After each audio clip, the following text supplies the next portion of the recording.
ভয়াবহ বোমা বিস্ফোরণ, উড়ে গেল বাড়ির চাল, ভেঙে পড়ল দেওয়াল, মৃত এক, আহত এক।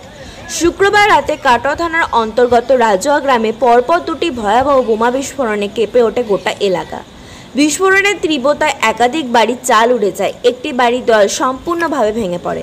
বোমা বিস্ফোরণের জেরে একজনের মৃত্যুর খবর পাওয়া গেছে, একজন গুরুতর আহত অবস্থায় চিকিৎসাধীন কাটোয়া মহকুমা হাসপাতালে। স্থানীয় সূত্রে জানা গিয়েছে, শুক্রবার রাত প্রায় 8:15 নাগাদ গ্রাম জুড়ে প্রবল শব্দে কেঁপে ওঠে মাটি। মাত্র কয়েক সেকেন্ডের ব্যবধানে ঘটে দুটি ধারাবাহিক বিস্ফোরণ। বিস্ফোরণের জেরে এলাকার একাধিক বাড়িতে ফাটল দেখা যায়। ঘটনার পর গোটা এলাকা জুড়ে ছড়িয়ে পড়ে প্রবল আতঙ্ক। আহত তুফান চৌধুরী গুরুতর জখম। স্থানীয় বাসিন্দারা তুফান চৌধুরী গুরুতর আহত অবস্থায় উদ্ধার করেন, কাটোয়া মহকুমা হাসপাতালে চিকিৎসার জন্য নিয়ে যায়। আজকে 8:30 নাগাদ আমরা বাড়ি থেকে আওয়াজ পাই যে দুটো বোম বাস্ট হয়। হ্যাঁ, যাই হোক, বাইরেকার কোনো বহিরাগতকে নিয়ে এসছে এবং গ্রামের কিছু ছিল, ওরা দুষ্কৃতী টাইপের। হ্যাঁ, ওরা সেই বোম বাস্ট বাঁধতে যে বা পরিকল্পনা যাই হোক কিছু করতে গেছিল, বাঁধতে যে ওরা নিজে নিজে একজন স্পট ডেড হয়ে যায়, একজন আহত হয় এবং 4-5 জন ছুটে পালিয়ে যায়। হ্যাঁ, গ্রামের কোনো ছেলেপিলে বেরোনোর আগে ওরা চলে যায় এখান থেকে। ওরা দুষ্কৃতী। এদের সাথে কি এরা এখানে কোনো এর আগে কাজ কারবার? হ্যাঁ, আগে কাজ কারবার বলতে লটারি ছিনতাই, হেনে তেনে হাবিজাবি আউন্স সহ ধরা পড়েছিল। আচ্ছা, হ্যাঁ। এই গ্রামের মধ্যে এরকম হতো, আপনারা কিছু বুঝতে পারেন? আমরা বুঝতে পারবো কি করে? ওরা তো রাত্রে করতো, দিনে করতো না তো এরকম। হ্যাঁ, এবং বাইরে থেকে লোকজনও নিয়ে আসতো। কিন্তু বাচ্চাদের তো ক্ষতি হতে পারতো। হ্যাঁ, বাচ্চাদের তো প্রচন্ড ক্ষতি হতো। আজকে এই গ্রামের মানে ক্ষতি হয়ে গেল। হ্যাঁ, আমরা সব গ্রামবাসী হিসাবে চাই যে কঠোর থেকে কঠোরতম শাস্তি চাই। আহতকে কি আপনারা আটকেছিলেন? হ্যাঁ, আহতকে আমরা আটকেছিলাম, পুলিশের হাতে তুলে দেওয়া হয়েছে। পালিয়ে যাচ্ছিল? হ্যাঁ, পালিয়ে যাচ্ছিল। আরো 2 জন পালিয়ে গেছে বলছি। আরো 4 জন পালিয়েছে। ওর 4 জন পালিয়েছে। এমনি চেনেন তাদেরকে? তাদেরকে চিনা বলতে যে একজন শুনতে পেয়েছি যে আমাদের গ্রামেরই, কি নাম ভুলে গেলাম, ওই নামটা কি, বাড়িটা কার? হ্যাঁ, বাড়িটা হচ্ছে মানে ও মারা গেছে, মন্টু শেখের ছেলেদের বাড়ি। মন্টু শেখ মারা গেছে। আর যে মারা গেছে এখানে তার নাম কি? তাকে চিনি না। যে আহত হয়েছে তুফান চৌধুরী নাম। সে কি মন্টু শেখের কেউ হয়? না, আত্মীয় হয় না। তাহলে হ্যাঁ, যাই হোক, ভালো মানে ভালোবাসা ছিল বা ভয়ে করেছে এরকম। বাড়িটা খালি বাড়ি, তো পরিত্যক্ত বাড়ি, ওরা এই বাড়িতে বাস করে না। বাড়ির চাবি কার কাছে থাকতো? বাড়ির চাবি বলতে কোনো মানে দরজাতে যে কিছু ছিল না। আচ্ছা।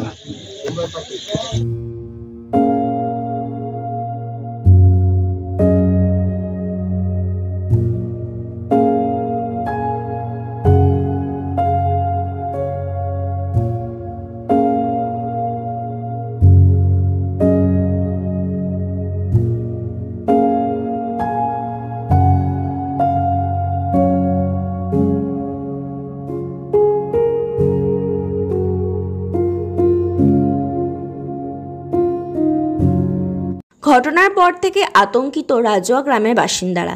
অনেকেই রাতে গ্রাম ছেড়ে আত্মীয়দের বাড়ি চলে যান। গ্রামবাসীদের বক্তব্য, এমন ভয়ঙ্কর শব্দ আগে কোনোদিনও শোনেনি।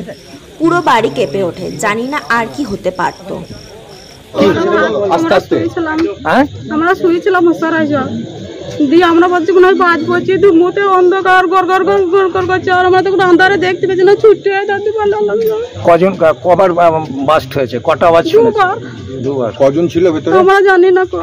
না, সাথে চাইনি, ওই বুম পড়লো, ওটাই শব্দটা শুনতে পেয়েছি। আর বাড়ি ঘর ভেঙে পড়লো? হ্যাঁ, আমরা বেরোতে পারছি না, আমরা তো অন্ধকারে ওই পেছন দিয়ে ঘুরে চলে এসেছে। কে কে ছিল কোথা ভেতরে আমরা জানি না। আমরা কি করে জানবো? ঘেরা আছে আমাদের এই ধার দিয়ে। আর কারা ঢোকে মাঝে মাঝে? আমরা দেখি না, ওদের ওই ধার দিয়ে রাস্তা, আমরা কি করে দেখবো? আমরা বাড়ির মানুষ বাড়িতে থাকি সব। এমনি এই বাড়িতে কারা আসা যাওয়া করে বা কি করে না করে? কাদের বাড়ি এটা জানেন তো? কাদের বাড়ি? ওই পাড়া এইরও ছিল, ওই পাড়ায় উঠে গেছে। তুফানকে দেখেননি? তুফান রাস্তা দিয়ে যায় আসে, আমরা ওদের বাড়িতে যাওয়া দেখি না একদিনও। বাইরের লোক এসছে বলছে? আমরা জানি না, শোনা। আমরা ঘরের ভেতরে বসে থাকি, আমরা কি করে জানবো? প্রথম জানলেন কি করে? এখানে কি হলো এখানটায়?